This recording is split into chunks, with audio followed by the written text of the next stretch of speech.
Hello all of you, D study में आपका स्वागत है। आज मैं आप लोगों को नंबर सिस्टम पढ़ाऊंगी जिसमें बेसिक लेवल होगा। तो चलिए हम लोग अंकों पे चलते हैं। सबसे पहले अंकों से शुरुआत होगा। जैसे यहाँ मान लीजिए मैंने एक नंबर लिखा,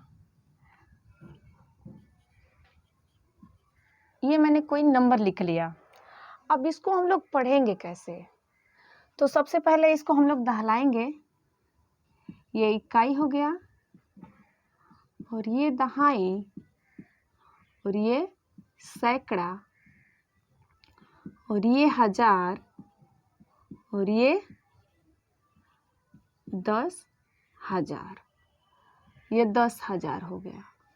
अब देखिए, अब इसको हम लोग बोलते हैं इकाई, दहाई, सैकड़ा, हजार, 10,000। तो इसको हम लोग बोल सकते हैं 84,328। ये तो हो गया। अगर इस अंक के बाद यहाँ दशमलव दे के कोई और भी अंक लिखा हो तो उसको कैसे बोलेंगे? जैसे मान लीजिए यहीं पे मैं लगा के बता दे रही हूँ, तो इसको पढ़ेंगे हम लोग 84,328.328। इसको ऐसे नहीं बोलेंगे, इसको बोलेंगे 328। अब हम लोग चलते हैं, किसी संख्या का विस्तारित रूप कैसे लिखते हैं उसको देखेंगे।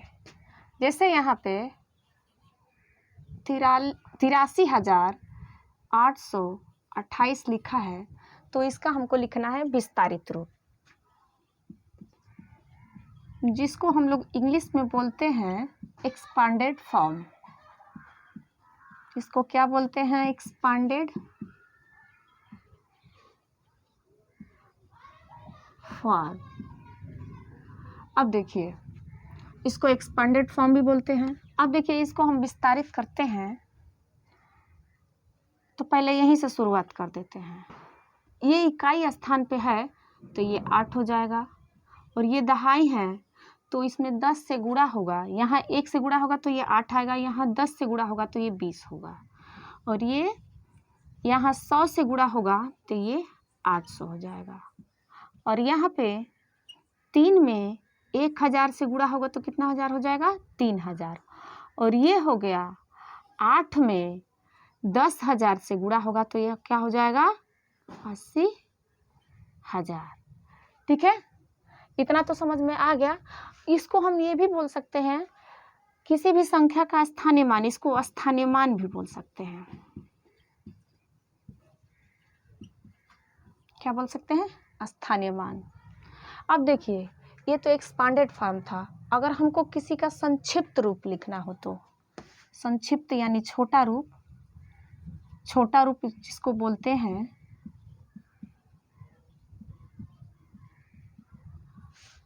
अब इसको देखिए, जैसे मान लीजिए 4,000 प्लस 80, यहाँ पे 800 कर लेते हैं, 800 प्लस 30 प्लस 3।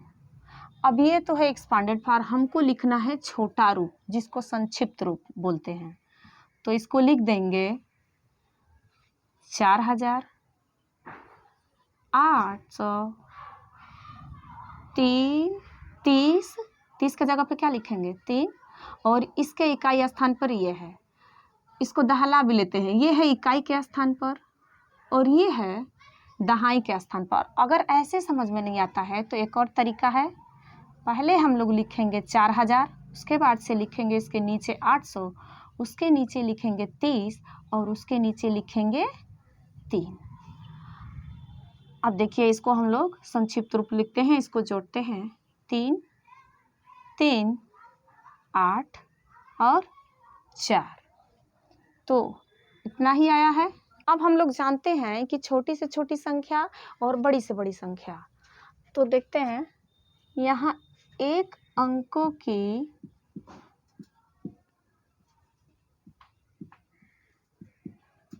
बड़ी से बड़ी संख्या क्या होगी?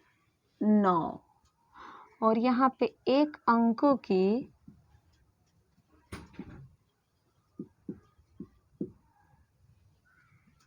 छोटी से छोटी संख्या छोटी से छोटी संख्या 1। 2 अंकों की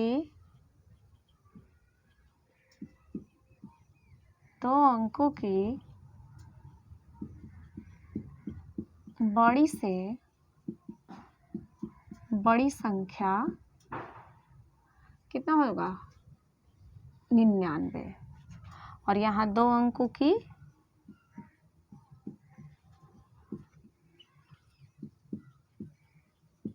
छोटी से छोटी संख्या 10 होगा। इसी तरह 3 अंकों की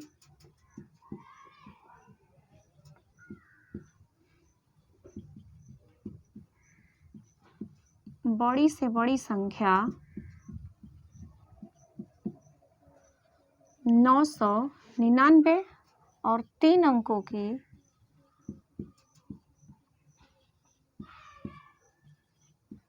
छोटी से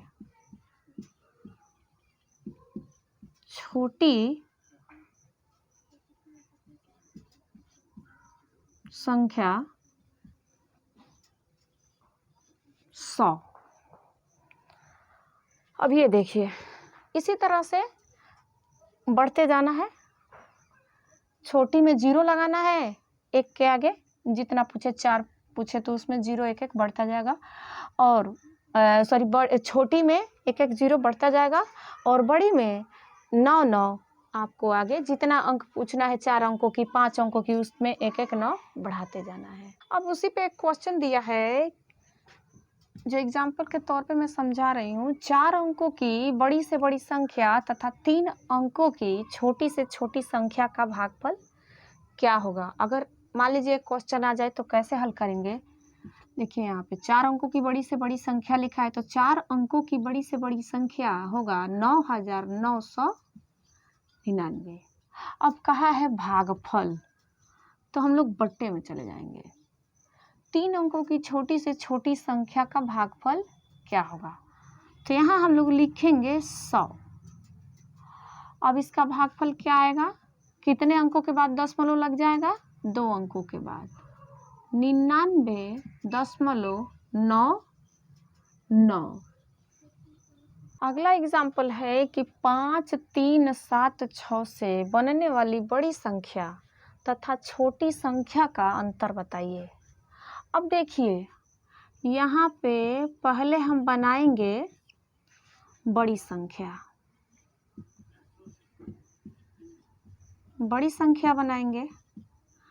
तो यहाँ पे दिया है 5 3 7 6, सबसे बड़ा अंक है 7, उसके बाद से है 6, उसके बाद से है 5, उसके बाद से 3। ये तो बड़ी संख्या बन गई। छोटी संख्या अब हम बनाएंगे तो सबसे पहले आ जाएगा 3, उसके बाद से हो जाएगा 5, उसके बाद से 6, उसके बाद से 7। अब इनका अंतर हमको निकालना है। बड़ी में से छोटी का अंतर निकाल लेंगे।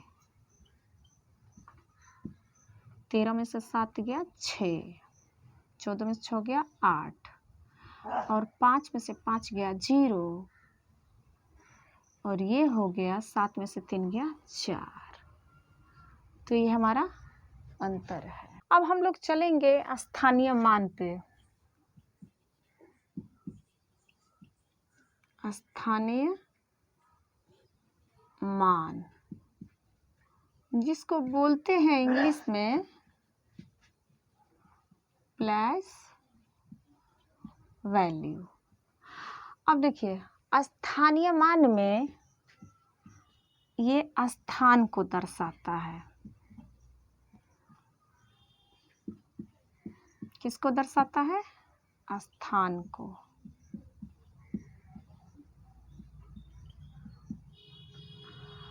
जैसे मान लीजिए यहाँ पे कोई अंक मैंने लिया तो इसमें 8728 में 8 नहीं लेंगे, 7 का स्थानीय मान। अब स्थानीय मान 7 का क्या होगा? 21 स्थान पे है, ये इकाई हो गया, ये दहाई हो गया और ये सैकड़ा हो गया। तो ये कितना हो जाएगा? 700 हो जाएगा। कितना? 700। अब हम लोग चलते हैं जातीय मान पे। जातीय मान,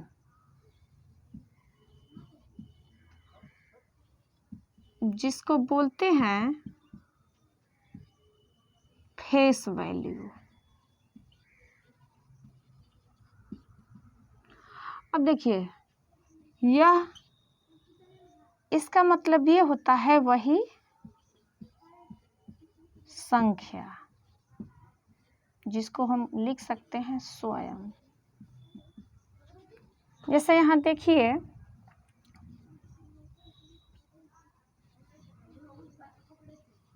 अब इसमें कहेगा कि 5 का जातीय मान बताइए। तो 5 का जातीय मान क्या होगा? 5 होगा, क्योंकि मात्र वही संख्या दर्शाना है। तो वही संख्या क्या हो गया? 5 हो गया। देखिए, एक एग्जाम्पल है कि 6,37,499 में 3 का स्थानीय मान तथा 4 का जातीय मान का अंतर बताइए। अब देखिए, यहाँ पे मैं लिखती हूँ कि 3 का स्थानीय मान कितना होगा? पहले लिख देती हूँ संख्या। अब इसमें 3 का स्थानीय मान निकालना है, तो ये हो जाएगा 30,000। अब इसमें 4 का जातीय मान का अंतर बताना है, तो 4 यहाँ लिख देंगे। जातीय मान में स्वयं वही संख्या होती है, लिख दिया मैंने। और उसके बाद से इसका अंतर, तो अंतर का मतलब होता है घटाव। अब घटाव में देखते हैं, 10 में से 4 गया 6, 9, 9, 9 और 2। अब हम लोग चलते हैं आरोही क्रम पे। आरोही क्रम पे, जिसको हम लोग बोलते हैं एसेंडिंग आर्डर। अब देखिए, इसमें आरोही में कितने अक्षर दिखाई दे रहे हैं? 3 दिखाई दे रहे हैं। और यहाँ पे मैं अवरोही को भी लिख लेती हूँ ताकि अच्छे से समझ में आप सबको आए। अवरोही क्रम, इसको इंग्लिश में कहते हैं डिसेंडिंग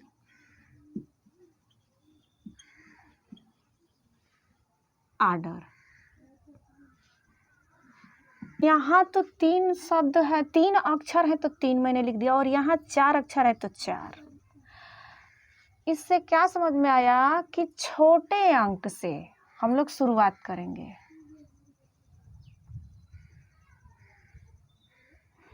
जैसे यहाँ छोटे से बड़े की तरफ, यानी ये 4 बड़ा है और 3 छोटा है, तो छोटे से हम शुरुआत करेंगे बड़े की तरफ।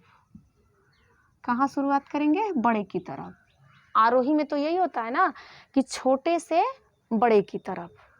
तो ये आरोही समझ में आ गया। अब हम लोग अवरोही पे चलते हैं। अवरोही पे है कि बड़े से छोटे की तरफ। जैसे ये 4 बड़ा है, तो हम लोग नीचे, ऊपर से नीचे की तरफ आएंगे, या इसको कहे तो बड़े से छोटे की तरफ आएंगे। अब हम लोग पढ़ेंगे भाजकता के नियम। भाजकता के नियम में चलते हैं। पहला, 2 की भाजकता, 2 की भाजकता पर जिसका इकाई अंक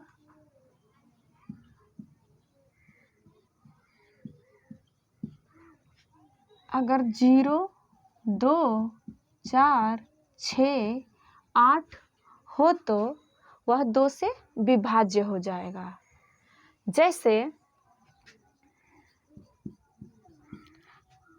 482, 356, 525 और 280।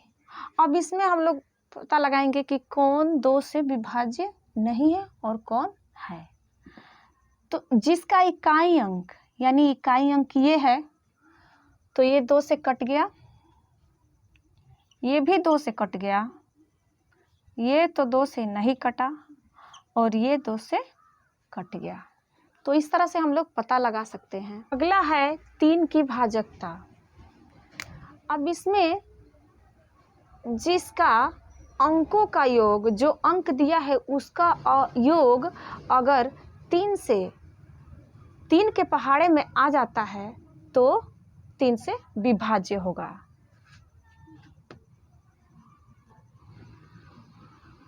अंकों का योग 3 के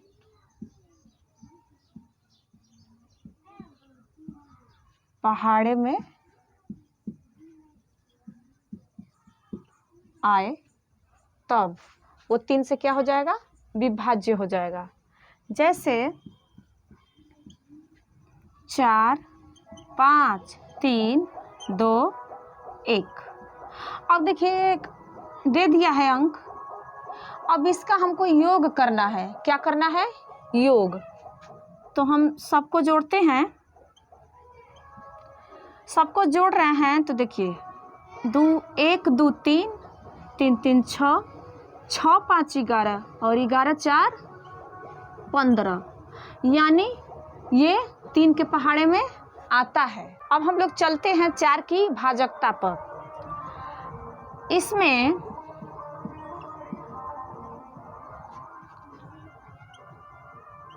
अंतिम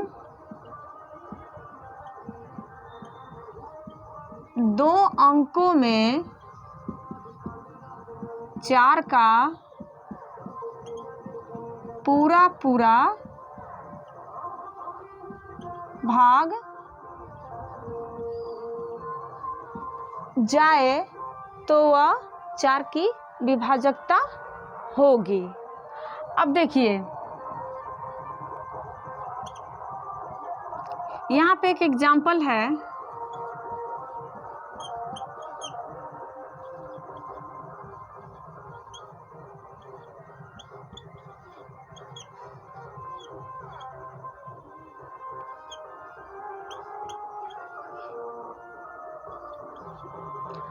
अब यहाँ पे हम लोग 2 अंकों का, अंतिम 2 अंकों का योग लेते हैं। यहाँ यह अंतिम है सब। अब योग कह रहे हैं, अंतिम 2 अंकों को 4 से भागा देंगे।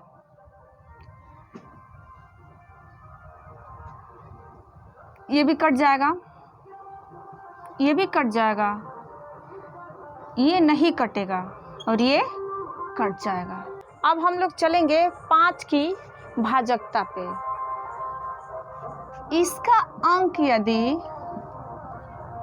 इसका इकाई अंक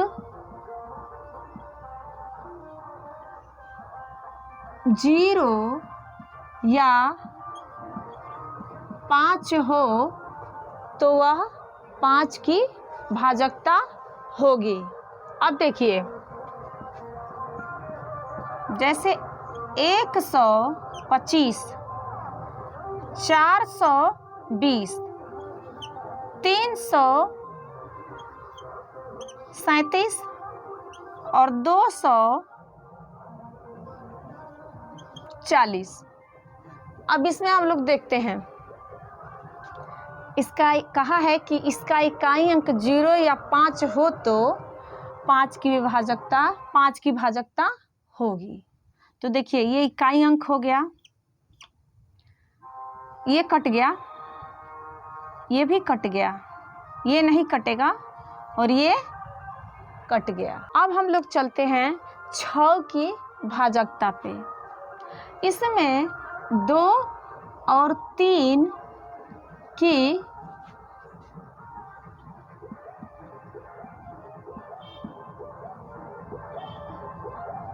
भाजकता लगे। अब हम लोग देखते हैं 6, 2, 3 का गुणनखंड है, तो सबसे पहले 2 की भाजकता लिखेंगे। 2 की भाजकता जिसका इकाई अंक 2, 0, 2, 4, 6, 8 हो, ये हो गया। अब 3 पे चलते हैं। यदि जो अंक दिया है उसका योग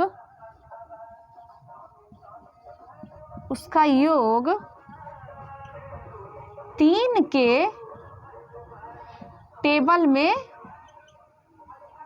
आना चाहिए, तभी वो 6 की भाजकता होगा।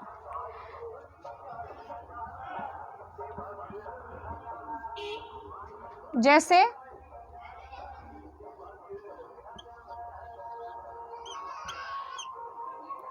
अब यहाँ पे मैंने कोई अंक लिख दिया है,